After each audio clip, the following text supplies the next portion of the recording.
Milyarder yatırımcı George Soros, Wall Street Journal için kaleme aldığı bir makalede Çin uyarısını yineledi. Soros'un yorum yazısında milyarlarca doları Çin'e yatırmak trajik bir hata. ABD'li yatırım şirketi BlackRock'ın müşterileri muhtemelen para kaybedecek ve daha da önemlisi ABD ve diğer demokrasilerin ulusal güvenlik çıkarları zarar görecek ifadeleri dikkat çekti.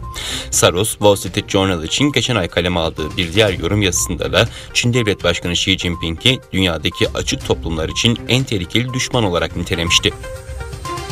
Afganistan'da Taliban, ülkede kontrolü tamamen ele geçirdiğini duyurmasının ardından Molla Muhammed Hasan başkanlığında geçici hükümetin kurulduğunu açıkladı. Taliban sözcüsü Zibidullah Mücahit, Afganistan'ın geçici hükümetini açıkladı. Taliban sözcüsü, başbakanlık görevine vekaleten Hasan Akhunt'un, başbakan yardımcılığı görevine ise vekaleten Abdülgani Birader'in atandığını duyurdu. Özbekistan Eğitim Bakanı yaptığı açıklamada yetkililerin birçok velinin itirazı üzerine okullarda başörtüsü takılmasına beyaz veya açık renklerde olması kaydıyla izin vermeyi planladıklarını duyurdu. Sovyet Rusya'nın etkisindeki Özbekistan'da 1994 yılından bu yana okullarda başörtüsü takmak yasaktı.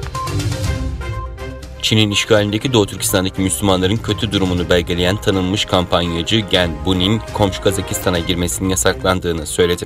ABD ve Rusya vatandaşı olan Gen Bunin, en iyi Sincan'da hapsedilen, gözaltına alınan veya adı bilinmeyen yaklaşık 25 bin kişinin girişlerini içeren Xinjiang Mağdurları veri tabanının kurucusu olarak bilinir.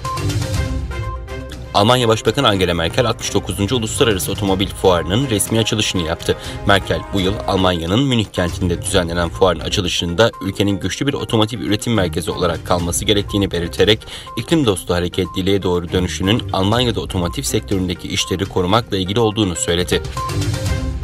Kazakistan'ın Ankara Büyükelçisi ülkesi ve Türkiye arasındaki işbirliğinin önemine işaret ederek bilinen yeni ulusal hedefleri birlikte gerçekleştirebilmeleri için Türk yatırımcılarını bu ülkeye yatırım yapmaya çağırdı.